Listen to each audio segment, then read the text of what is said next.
You missed a meeting. That's all she said, her voice low, precise, as if she were measuring every syllable before letting it go. I was standing in her office doorway, shifting my weight from one foot to the other, half wishing the carpet would swallow me whole. I nodded uselessly. Yeah? I saw the email too late. She didn't respond. Just looked at me the way she always did, straight through, never blinking too fast, never softening the gaze. It wasn't cruel. It was worse than cruel. It was honest. The blinds were half drawn, slicing the late afternoon light into strips across her desk. Papers stacked too neatly. A mug of coffee that must have gone cold hours ago. Everything in the room had its place, except me. Close the door. I hesitated a second too long, and when I finally pushed it shut, the click of the latch sounded louder than it should have. You'll stay after, she said, eyes dropping briefly to the file in front of her before returning to mine. We'll discuss it in private. I wanted to say something clever, something that would smooth the moment over. Instead, my throat caught, and what came out was, "Yes, ma'am." Her lip twitched, barely there, but I saw it. Amusement? Annoyance? I couldn't tell. She stood then, slowly, her chair sliding back with a muted scrape. She was taller than I expected, or maybe I'd just never seen her this close, away from the conference table. The air seemed heavier between us, thick with things unsaid. "You're careless with time," she murmured, circling around her desk. Each step unhurried, heels sinking into the carpet. "But not with attention. You're very attentive when you choose to be." I swallowed, my palms damp against the folder I was gripping though I didn't need it. "I try," I muttered, and hated the way it sounded, small, defensive. She stopped just in front of me, close enough that I could see the faint crease at the corner of her mouth, the one that appeared when she bit back a thought. Her perfume was subtle, something warm that clung more than it announced. "You'll make it up to me," she said, not a question. "After hours." Her tone was neutral, but the silence after was not. I nodded again, unable to meet her eyes for more than a breath. The blinds buzzed faintly as the air conditioner kicked in, filling the room with a sound too soft to hide the pause stretching out between us. "I don't want to waste your time again," I said finally. She tilted her head, studying me. Her hand brushed across the desk, fingertips grazing the wood as though testing its smoothness. "Good," she said. Then, softer, "We'll see." Her words lingered longer than they should have, wrapping around the space between us. I could feel my chest tighten, not from fear exactly, but from the weight of being noticed, seen in a way that wasn't casual. When she turned back to her desk, it should have been a relief. Instead, the absence of her nearness stung sharper than her scrutiny. I stood there, waiting for dismissal, waiting for her to tell me to go back to my desk, waiting for something. She didn't look up again. Only when she picked up her pen and tapped it once, lightly, against the paper, did she say, "Shut the light on your way out." I reached for the switch, but before I flicked it off, I caught her reflection in the darkened window, her posture still, her expression unreadable, except for the faintest curve at her mouth. And I knew then that tomorrow's private meeting wouldn't feel like a punishment at all. She didn't call me into her office the next morning. Or the next. It was almost worse than the silence she had left me in the night before. I kept expecting the email, the knock on my cubicle wall, her voice, steady, measured, asking for the private meeting she promised. Instead, she walked past me with the same composure as always, hair pinned neatly, heels muffled against the carpet. I told myself it didn't matter. That she was my boss, more than 20 years older, the kind of woman who had lived whole chapters of her life before I'd even started mine. Divorce papers, late-night calls with lawyers, whispers in the break room I tried not to listen to. She had a son not much younger than me. I shouldn't even know that, but gossip travels fast when someone like her keeps her personal life sealed tight. And yet I noticed her. The way she smoothed her sleeve before stepping into a meeting, as though appearances were armor. The faint trace of tiredness in her eyes by mid-afternoon, quickly hidden by a sharper tone or a brisk nod. The smallest things became impossible not to see. When the message finally came, it wasn't an email. It was a short note slipped onto my desk in her handwriting. Conference room C. After 6. Don't be late. My pulse jumped before my brain caught up. It wasn't even a request. It was the kind of instruction that could mean anything, and I knew she wrote it that way on purpose. The office was empty when I arrived. The hum of vending machines in the hallway was the only sound, and even that seemed too loud. She was already inside, sitting at the end of the table. No files, no laptop, just her and a glass of water she hadn't touched. You came, she said, as though she hadn't given me much choice. I didn't want to make the same mistake twice. She smiled, quick, sharp, gone too fast. Good. I sat across from her, too far, but she didn't speak right away. Instead, she rested her hand on the table, fingers drumming softly against the wood. It took everything I had not to stare at them, not to imagine how those fingers would feel brushing against my arm. I wasn't always like this, you know, she said suddenly, eyes fixed on the far wall. I frowned. Like what? Strict. Hard. She let out a breath, almost a laugh, but bitter. Once, I thought being softer made people stay. I learned better. Her voice dipped low on that last word, and I didn't dare ask who had left. Silence stretched, heavy. I shifted in my chair, wishing I could reach across the table, but I kept my hands still. Then she looked at me, really looked. You're quiet tonight. You talk enough for both of us, I said before I could stop myself. Her brows lifted, but instead of snapping back, she leaned forward slightly. Close enough that her perfume reached me again, faint but warm. Careful, she murmured. That could almost sound like courage. I swallowed, my throat dry. She was so close now that her breath brushed the air between us, subtle but impossible to ignore. My hand twitched against the table. She noticed. Of course she noticed. And for a second, just a second, her fingers shifted, resting near mine, close enough that if I moved half an inch. But she pulled back. Too quick, too deliberate. She stood, smoothing her skirt, composure restored. That's enough for tonight. I exhaled, realizing I'd been holding my breath. At the door, she paused. You'll stay on top of your schedule from now on? Yes. My voice was rougher than I wanted. Her hand rested on the doorknob, but she didn't turn it right away. Instead, she glanced back at me, her eyes softer than I'd ever seen them. Good. Because I don't enjoy repeating myself. Then, just as quickly, she left. I sat there long after the sound of her heels faded, staring at the spot where her hand had lingered inches from mine, the ghost of her nearness still tightening in my chest. And I knew I'd never keep from noticing her again. The next time it happened, it wasn't planned. I'd stayed late, finishing reports that were already overdue, when I heard her voice from the hallway. Not sharp, not commanding, just low, tired, drifting closer. Still here? She asked, appearing in the doorway. I nodded, tapping the keyboard without meaning to. Didn't want to leave it unfinished. Her smile was faint, weary, but it carried something softer. You're learning.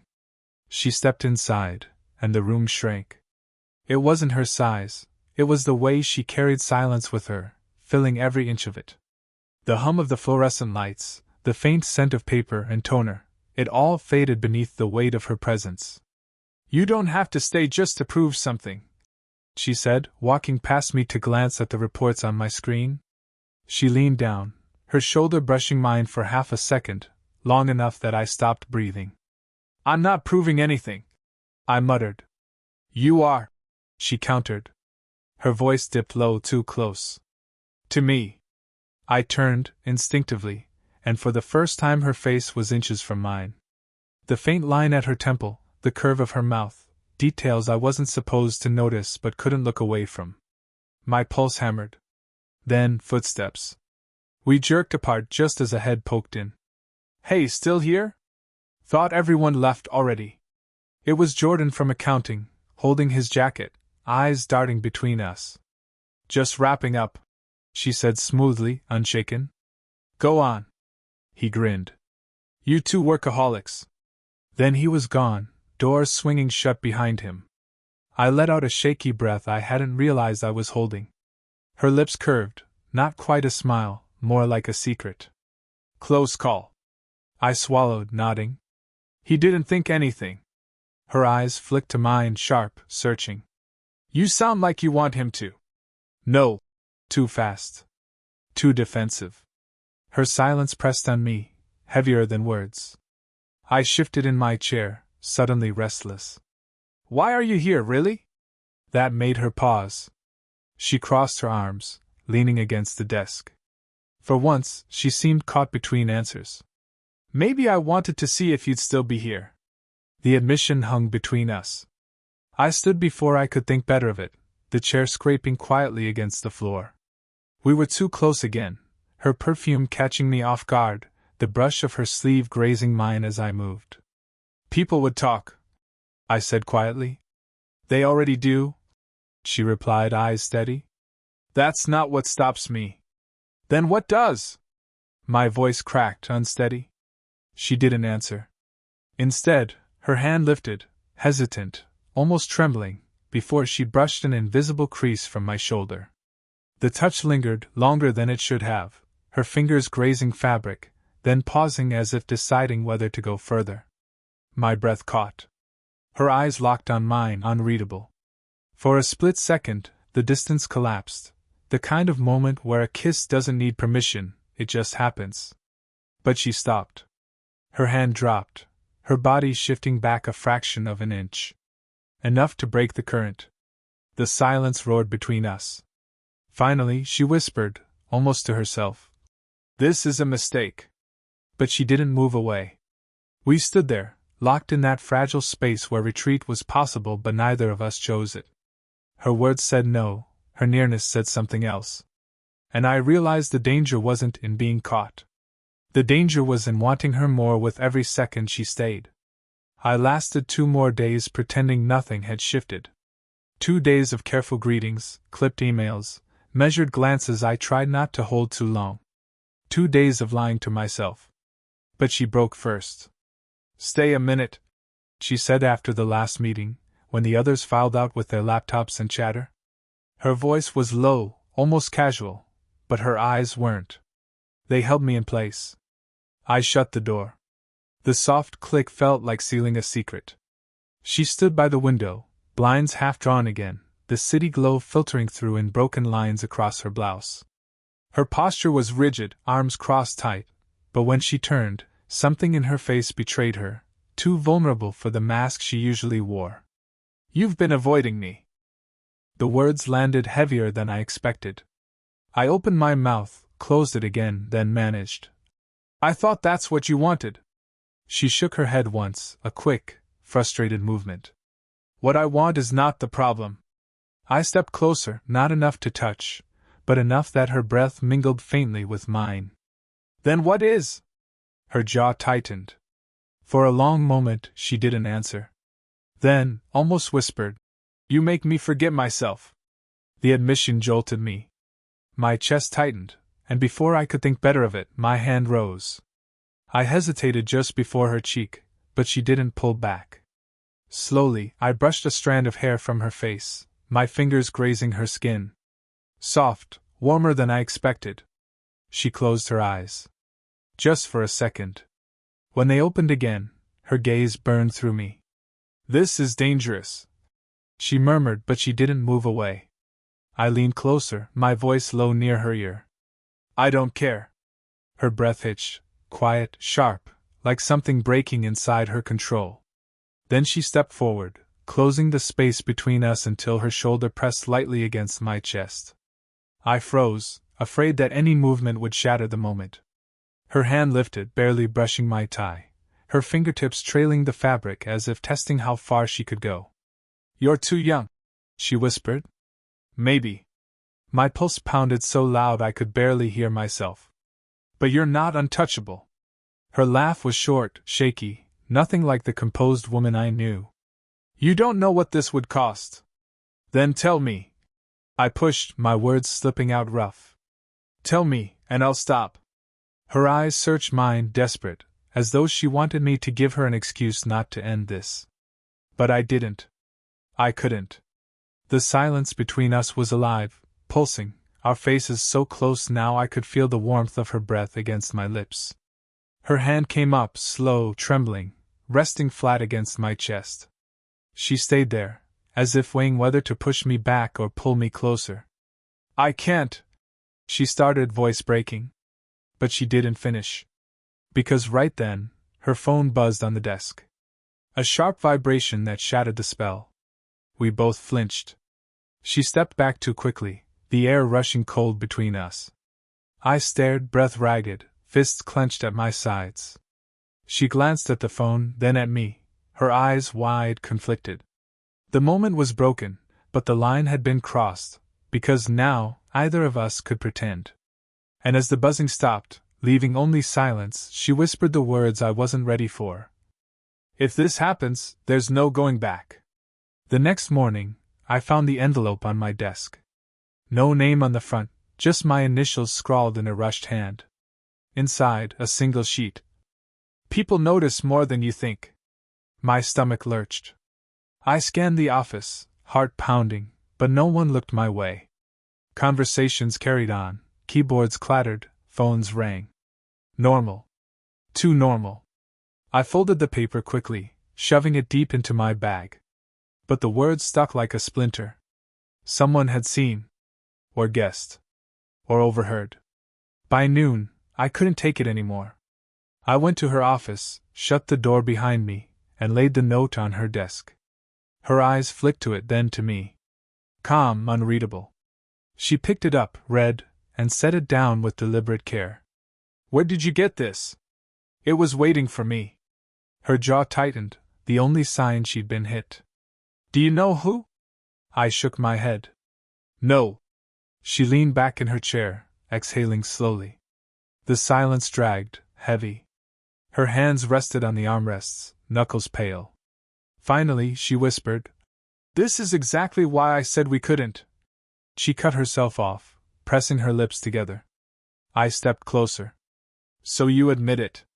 Her eyes snapped to mine. Sharp. Defiant. But she didn't answer.